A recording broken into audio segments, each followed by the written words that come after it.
good morning, Ellen. Good morning, Ed. We wanted to talk about public banking and financing drilling for primary water with public banking. As we've communicated that there's a drought in California of biblical proportions. That's what they've said. You can see Lake Shasta is down to essentially a drop or two, and the Sacramento River flows out of that, and no snow on Shasta, no snow in the Sierra.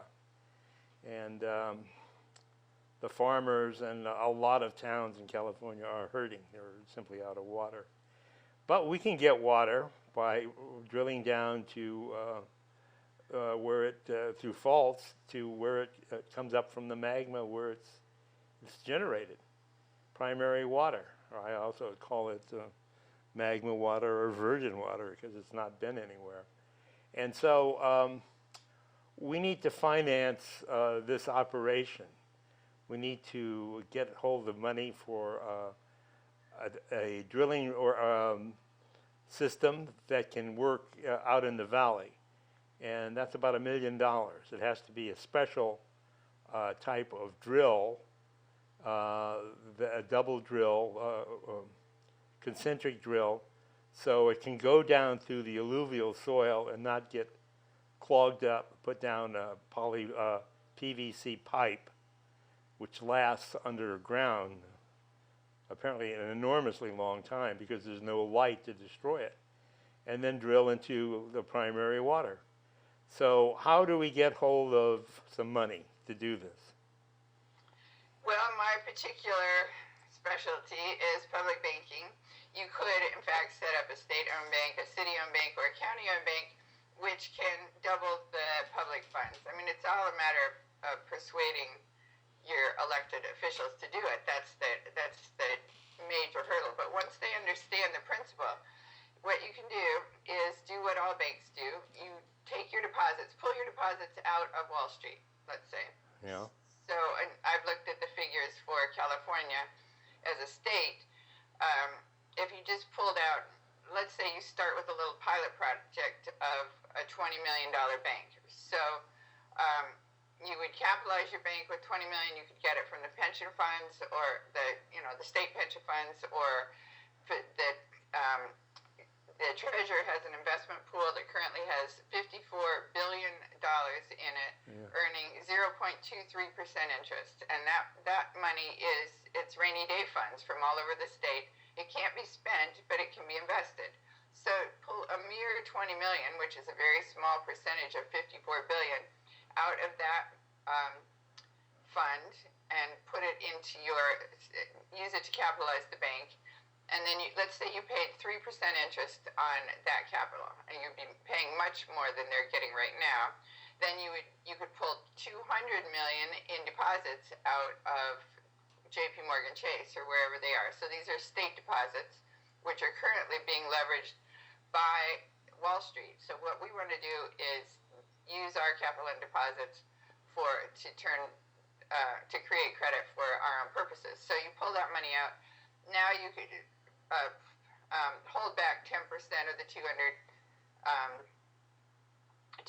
million in deposits, so that would be 20 million. So you've got 180 million that you are allowed to lend.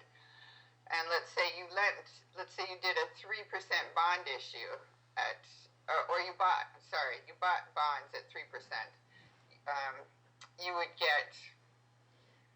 So you would be making 3% on 180 million. You would be paying 3% on 20 million. So you'd be basically making 3% on 160 million, and that's just free money to the state.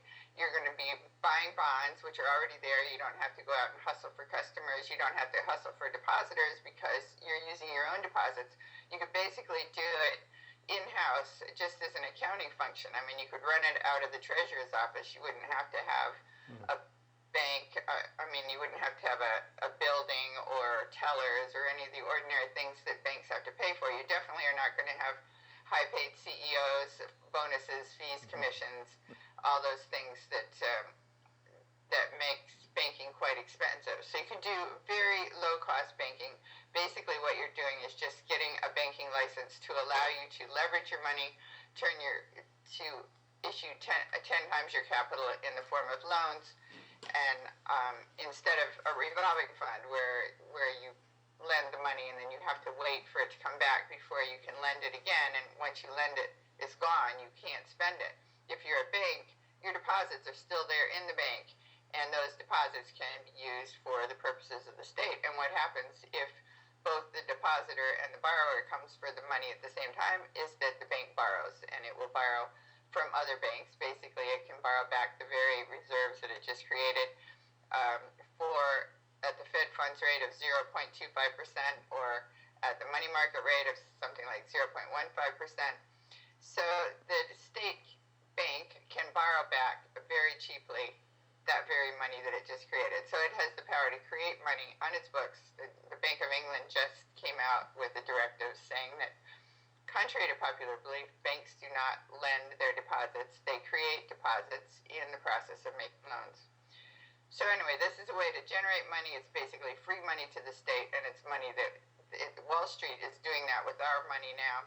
We should be getting that back and using it for our own purposes. Now, if you really expanded that system, we have $600 billion in money tucked around the state if you include the pension funds. So there's a lot of capital, a lot of money that the state has that it can't spend. It's not in the budget, and they're not allowed to use it for the general fund, but they can invest it, and that could be invested in a bank, and it could be turned into a lot of money that is now being used for the benefit of Wall Street. Now, when you say the bank to get a license, tell us about that. How do you get a license? Well, the easiest thing to do is to buy a bank that already has a license. There are a lot of banks that are for sale, so you can do that very quickly.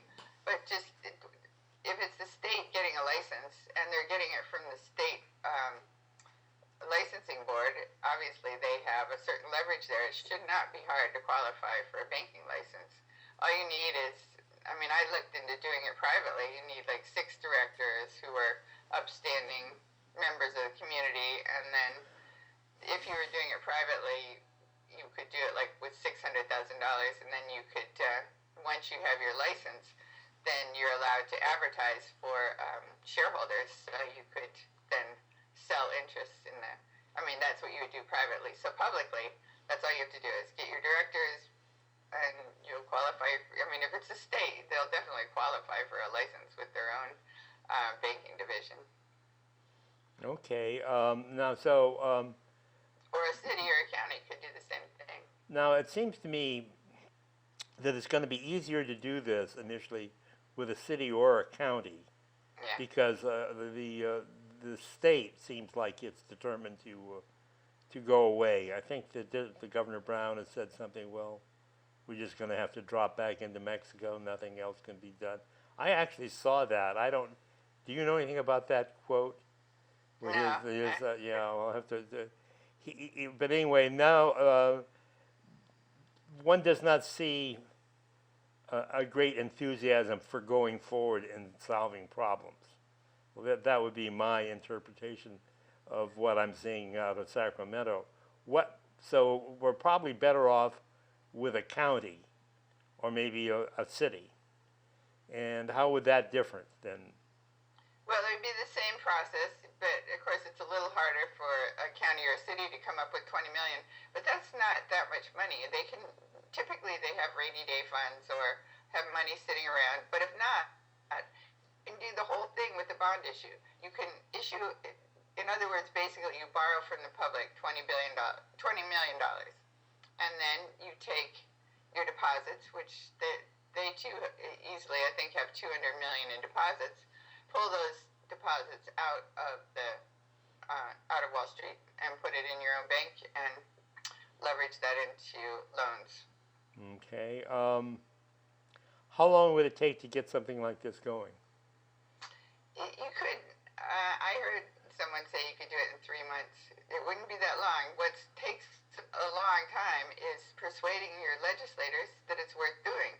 They have to get the vision here that we're not just. It's not just a revolving fund. We're not just lending out existing money. We're creating money. All banks create money when they make loans. and we want that function back, and we should have that function back. We should not have given that function away to Wall Street in the first place. Of course, you want your local banks can be your friends. You should partner with the local bank. If you're going to do something like make loans into the community, which I suppose this would be, or it could be, then you'll want to partner with your local bank as the front office, and they find the business that they want to make a loan to, and they work with the people. But the problem with small banks right now, there are quite onerous capital and regulatory requirements that have been imposed since the Dodd-Frank Act of 2010. So they're having trouble meeting those requirements. But if you have a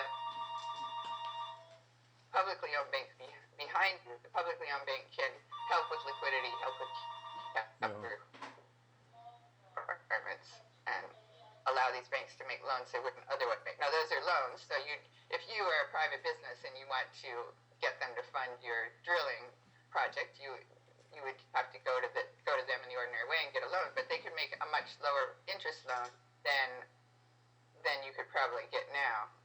We're talking about there was an interruption of a phone in the system here, but we're talking about getting a loan from a private bank, a local bank. But if it was a local bank working with the publicly owned bank, they could make a larger loan than they could otherwise, and they could make a lower interest loan than they could otherwise.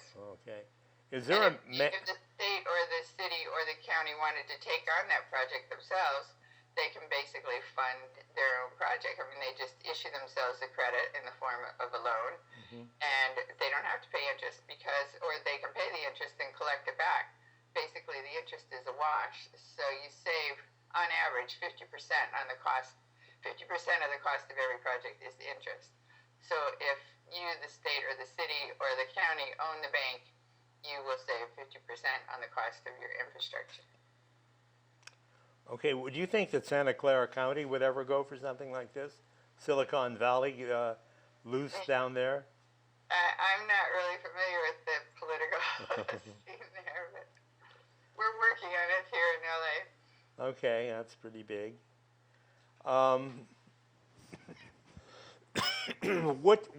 Where is a public bank close to being born?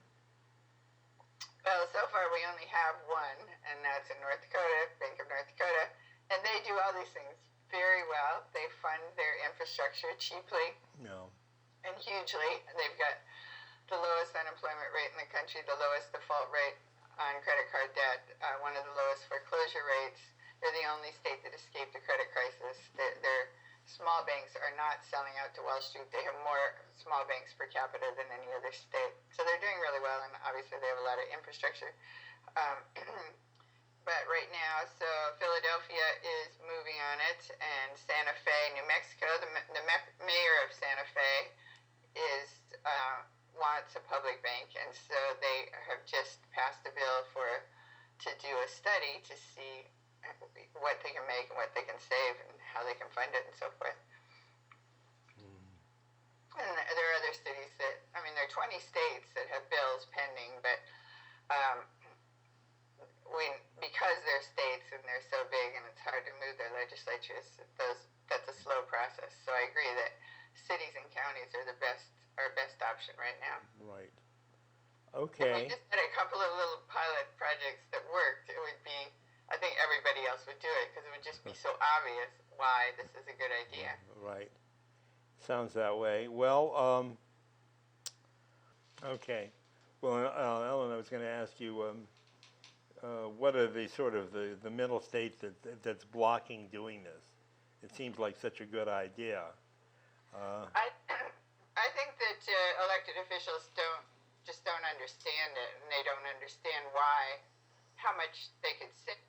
They had that's our challenge. I'm founder of the Public Banking Institute, and that's what we try to do is just spread information on this idea. I only discovered it myself. I had written a book, Web of Debt, published in 2007, and then I attended various money reform conferences, and I knew that North Dakota was the only state that had its own bank, so I was watching it after the collapse of 2008. And first there were 4 states that were in the black, and then there were 3, and then there were 2, and then there was 1, and it was North Dakota. So I suspected it had something to do with having its own bank. Before that, at that time, North Dakota did not have an oil boom, and it was mystifying why they were doing so well. So I started writing about it, and got a lot of email, and turned that into a Google group, and turned that, after a couple of years, we went round and round on all these issues, and we felt like it took a couple of years. It takes a while to understand how banking works and what you can do with it. So after a couple of years, we felt that we knew enough that we should get out there and form an institute and actually have some action. So we did that, and it was, it's a nonprofit. It was an all-volunteer organization. We now have 1 paid employee, which is an executive director, but still it's pretty much just all volunteer. And that's what we do, is just go out to our elected officials, and I've done a lot of PowerPoints, like probably 50 by now, just trying to make these ideas simple, because banking is pretty prohibitive. Most people sort of shut down when you even talk about it. So, and elected officials right now, of course, they're worried about getting reelected. I mean, they're interested in pleasing their constituents. So if we can show them that they can please the small businesses, who can't get loans right now. They can please the small banks, who are having to sell out to Wall Street because of this heavy regulation. And and of course, if you branch out, eventually you could do student loans, you could do homeowner loans, etc. But right now, the easiest place to start is with infrastructure, because it's such an obvious no-brainer that you're going to say, for instance, with the water, it wouldn't take long. So you said it takes $1 million.